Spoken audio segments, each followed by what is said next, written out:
प्रेरणास्पद कथाएं YouTube channel पर मैं धनंजय जैन आप सभी का हार्दिक अभिवादन करता हूं। एक परिवार के अंदर विवाह संपन्न हुआ ही था, पर कहते हैं ना, जोड़ियां जो है वो ऊपर से ही बनकर आती है। पंडित जी ने भी इन दोनों की जब कुंडली देखी थी तो पूरे 36 गुण मिल रहे थे, पर शायद पंडित जी की कुंडली देखने का तरीका कहो या इनके कर्मों का दोष कहो, आपस में बिल्कुल भी नहीं पड़ती थी। और जब दोस्तों देखने का नजरिया बदल जाता है ना, गुण भी अवगुण नजर आते हैं। और जहां पर प्रेम होता है वहां पर देखने का नजरिया हो जाता है, अवगुणों को भी नजरअंदाज कर दिया जाता है और वो भी उसे अच्छा लगने लगता है। यही फर्क है। बेटा कितना भी बंदर की जैसी शक्ल वाला क्यों ना हो, पर मां के लिए वो किसी राजकुमार से कम नहीं, क्योंकि उसका नजरिया देखने का उसके प्रति आत्मीयता से परिपूर्ण बेटे का ही होता है।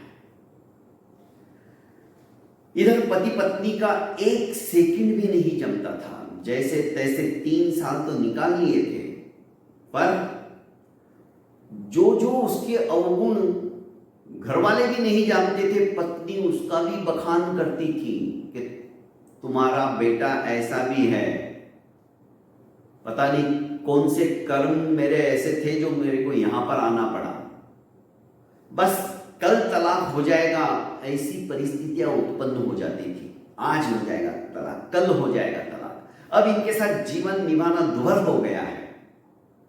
बस जैसे तैसे बेटों के खातिर मैं जिंदगी जी रही हूं। बेटे अभी छोटे छोटे हैं। एक दिन एक सब्जी वाला अपनी टोकरी के अंदर बहुत सारी सब्जियां लेकर उधर से जा रहा था, क्योंकि इस घर की जो परिस्थिति थी पूरे मोहल्ले वालों को मालूम थी। कभी कभी झगड़ा इतना बड़ा हो जाता था कि घर का झगड़ा बाहर आता था, रोड पर आ जाता था, और सभी जानते थे कि ये ज्यादा समय तक चलने वाला नहीं, दोनों के अंदर तलाक तो सुनिश्चित होने ही वाला है। रिश्तेदार आके समझा रहे थे, टूटता हुआ घर, बिखरता हुआ घर संभल जाए, बस यही सबकी अपेक्षा थी। पर सभी एक एक करके उनमें नाकामयाब रहे। कोई भी उनको अच्छी तरह से समझा नहीं पाया, और समझाने के लिए कोई चांस भी नहीं था। दोनों एक तरह से श्वानम श्वानम दृष्ट्वा गुर्रायते वाली बात थी। एक दूसरे को देखते उनको गुस्सा आता था। जैसे एक गली का कुत्ता दूसरे गली में आ गया तो बस वही हालत थी दोनों पति पत्नी की। सब्जी वाला उधर से जा रहा था तो उसने कहा कि अरे सब्जी वाले जरा इधर आना, क्योंकि उस दिन घर में सब्जी ही नहीं थी। और सब्जी वाला भी जानता था ये घर कैसा है, फिर भी उसे तो अपनी सब्जियां बेचनी थी। आया और बोला, बहन जी क्या चाहो, क्या चाहती हो, क्या सब्जी चाहिए आपको? अरे तू बता तेरे पास कौन सी सब्जी है? मेरे पास आलू है, टमाटर है, भिंडी है, गिलकी है, तुरई है, शिमला मिर्च है, भरित वाले बैंगन भी है, धनिया है, आपको क्या चाहिए? एक काम कर, मुझे टमाटर देखने दे कि बहन जी माफ करना, आप टमाटर ना ही लो तो अच्छा, क्योंकि उसमें कुछ टमाटर सड़े हुए भी हैं। अरे कमाल के आदमी हो, मुझे टमाटर लेना है तो तुम बोल रहे हो टमाटर सड़े हुए हैं, मैं चटनी कर लूंगी, आप आलू ले लीजिए, आलू एकदम फ्रेश है, अच्छे हैं। तुम कैसे बेवकूफी जैसे बातें करते हो? मुझे टमाटर चाहिए और तुम आलू लेने का बोल रहे हो? नीचे रखो टोकरी, मैं चटनी करती हूं। और सचमुच में उसने जो पिचड़ गए थे, जो थोड़े से सड़ गए थे, ऐसे टमाटरों को दूर कर दिया और अच्छे अच्छे टमाटर करीब करीब आधा किलो उसने छांट लिए और कहा कि देखो ये टमाटर कितने अच्छे हैं, ये मेरे को तोल के दो, आधा किलो टमाटर।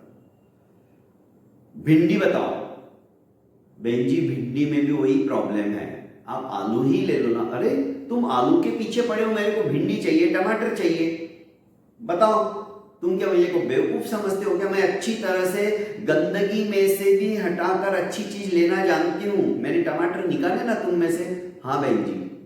और उसने भिंडी चुनना चालू कर दिया, अच्छी अच्छी भिंडी चुनना चालू। इतने में सब्जी वाले की बेटी का फोन आ गया। फोन कान पे लगाकर एक साइड में ये बात करने लगा। बात उसके वहां के भी रिश्ते की ही थी। अपनी बेटी को नसीहत देते हुए सब्जी वाला कहने लगा कि बेटा, आज जिस घर में मैं सब्जी देने के लिए आया हूं ना, वो बहन, लोग उसके बारे में क्या कहते हैं मुझे नहीं पता, मैं नहीं जानता।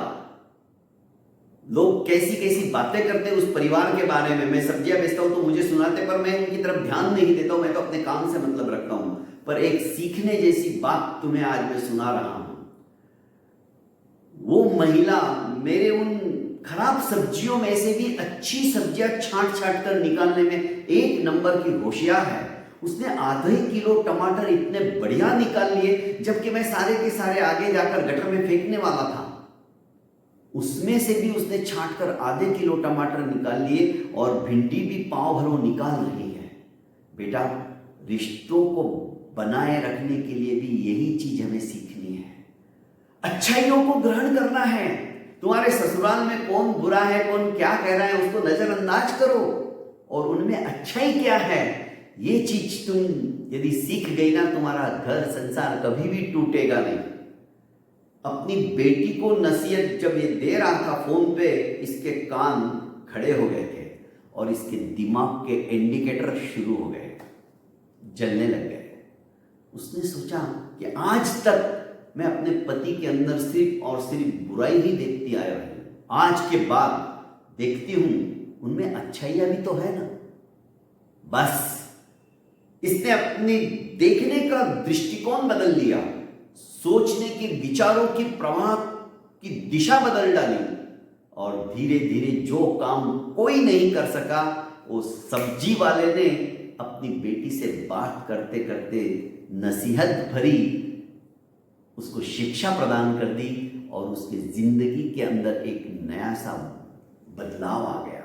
दोस्तों, बस यही छोटी छोटी कहानियां हमें प्रेरित करती है, सिखाती है कि जिंदगी के अंदर हम अच्छाइयों को ग्रहण करें।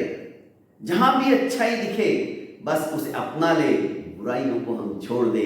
यदि अच्छाई का एक एक गुण भी हर एक में से लाखों लोग मिलते हैं, हजारों मिलते हैं, हजारों लोगों में से हर एक दिन में यदि एक गुण भी हमने किसी का ले लिया तो जिंदगी में हम गुणों के भंडार हो जाएंगे और हम अवगुणों से उपरत होकर, क्योंकि जो बदफेलियां हैं, बदफेलियां बुराइयों को कहते हैं, वो धीरे धीरे हमारी समाप्त हो जाएगी। इसीलिए किसी कवि ने कहा भी है दोस्तों, जब तेरी बदफेलियों का खात्मा हो जाएगा तब तेरा ही आत्मा परमात्मा हो जाएगा।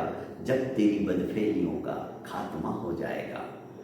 दोस्तों, छोटी सी कहानी डीजे की जुबानी। आप मेरे इस प्रेरणास्पद कथा यूट्यूब चैनल को ज़्यादा से ज़्यादा लाइक कीजिए, सब्सक्राइब कीजिए और अपनों को फॉरवर्ड कीजिए। प्रणाम।